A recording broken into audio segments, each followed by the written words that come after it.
Oke teman-teman, siap-siap ya karena dunia pendidikan Indonesia bakal segera punya aturan main baru. Mulai tahun 2025 nanti, ada sebuah tes terstandar yang akan mengubah cara kita melihat penilaian siswa di seluruh negeri. Hari ini, kita akan bedah tuntas semua yang perlu kamu tahu tentang tes kemampuan akademik atau kita sebut saja TKA. Baik, biar kita semua nggak bingung, ini nih peta perjalanan kita. Pertama, kita akan jawab pertanyaan dasarnya. Apa sih TKA itu? Lalu kita gali lebih dalam lagi, kenapa tes ini sampai perlu dibuat? Siapa saja yang terlibat? Terus tesnya sendiri seperti apa dan sertifikatnya bagaimana? Dan yang paling penting, semua ini artinya apa buat para siswa? Yuk, kita mulai. Oke, kita masuk ke bagian pertama. Dan ini penting banget ya untuk dicatat. TKA ini bukan sekedar nambah-nambahin ujian baru. Bukan. Ini adalah sebuah pergeseran besar, sebuah perubahan fundamental dalam cara negara kita mengukur prestasi akademik secara nasional. Jadi, simpelnya gini, mulai tahun 2025 nanti, sistem penilaian yang lama, contohnya seperti uji kesetaraan, itu resmi nggak dipakai lagi. Ini adalah penanda dimulainya sebuah babak baru dalam standarisasi penilaian pendidikan di Indonesia. Nah, ini dia pertanyaan utamanya kan, sebenarnya apa sih tes kemampuan akademik atau TKA ini? Yuk kita bedah definisinya supaya kita paham betul apa inti dari tes ini. Oke, sekarang kita masuk ke intinya. Kita bakal bedah habis-habisan soal TKA ini. Apa sih definisi resminya? Dan yang lebih penting, kenapa kok perlu ada tes baru ini? Disinilah jantung dari peraturan yang baru ini berada.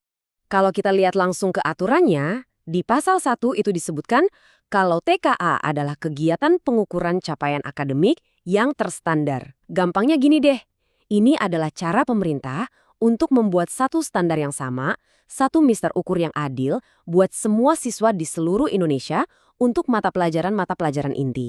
Terus, tujuannya apa? Nah, pasal 3 ngejelasin ada 4 target utama. Pertama, untuk menciptakan standar seleksi yang jelas dan adil. Kedua, yang ini keren banget, untuk membuka pintu penyetaraan bagi siswa dari jalur pendidikan non-formal, yang mana ini adalah langkah besar untuk kesetaraan. Ketiga, untuk memaksa para pendidik meningkatkan skill bikin soal yang berkualitas.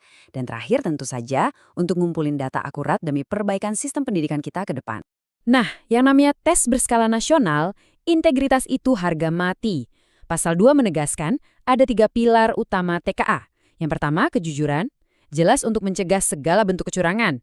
Kedua, kerahasiaan, untuk menjaga keamanan materi ujian. Dan ketiga, akuntabilitas, supaya seluruh prosesnya bisa dipertanggungjawabkan dan transparan. 3 hal ini adalah fondasi untuk membangun kepercayaan publik terhadap TKA. Oke, sekarang mari kita lihat siapa saja sih pemain di balik layar TKA ini.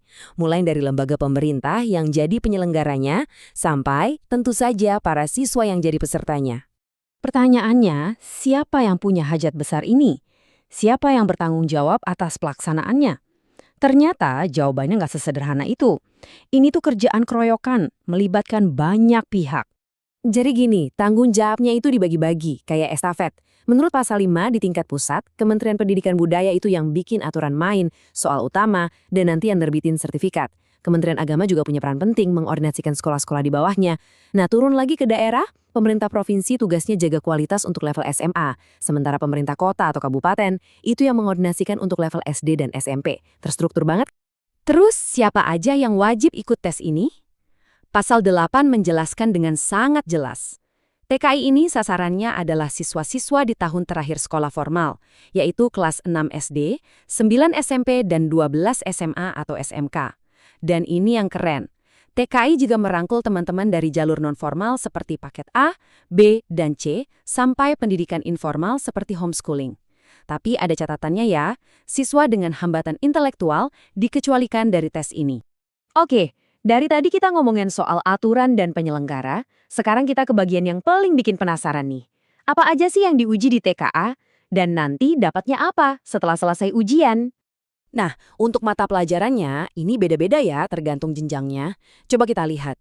Buat anak SD dan SMP, fokusnya itu ke 2 pilar utama, bahasa Indonesia dan matematika. Tapi, begitu masuk SMA atau SMK, permainannya sedikit beda. Selain bahasa Indonesia dan matematika, ada tambahan bahasa Inggris dan, yang menarik, satu mata pelajaran pilihan. Ini artinya siswa bisa nunjukin keunggulan mereka di bidang yang mereka minati. Dan inilah dia, hasil dari semua perjuangan itu. Setelah tes selesai, setiap siswa akan dapat dokumen resmi yang namanya sertifikat hasil TKA. Ini bukan cuma kertas biasa loh, ini adalah bukti pencapaian akademik yang terstandarisasi dan diakui secara nasional. Jadi apa aja sih yang ada di dalam sertifikat ini? Menurut pasal 15, di sana bakal tercantum data diri kamu yang paling penting. Informasi sekolah, lokasi ujian, dan tentu saja yang ditunggu-tunggu nilai dan kategori capaian untuk setiap mata pelajaran. Semuanya disegel dengan nomor sertifikat yang unik, lengkap deh pokoknya. Nah, ini dia nih bagian yang mungkin paling kalian tunggu-tunggu. So what setelah dapat sertifikat, terus gunanya buat apa? Apa untungnya punya nilai TKA ini buat masa depan seorang siswa? Ini dia superpowernya sertifikat TKA. Menurut pasal 13, nilai ini tuh bisa jadi kunci buat buka banyak pintu. Bisa buat daftar SMP atau SMA favorit lewat jalur prestasi. Bahkan bisa jadi salah satu bahan pertimbangan buat seleksi masuk perguruan tinggi. Buat teman-teman dari jalur non-formal, ini adalah bukti penyetaraan yang sah. Intinya, sertifikat ini adalah paspor akademik kamu untuk berbagai kesempatan di masa depan. Jadi, kalau kita tarik benang merahnya, TKA ini pada dasarnya adalah upaya untuk menciptakan satu mistar atau penggaris yang sama untuk semua siswa di Indonesia. Sebuah tolok ukur yang adil dan seragam untuk mengukur kemampuan akademik, nggak peduli dari sekolah atau jalur pendidikan mana mereka berasal. Sebagai penutup, saya mau lempar satu pertanyaan buat kita renungkan bersama. Dengan adanya standar baru yang seragam ini, kira-kira gimana ya dampaknya buat membentuk kompetensi dan peluang bagi generasi masa depan Indonesia? Apakah ini akan jadi lompatan besar? Hanya waktu yang bisa menjawabnya.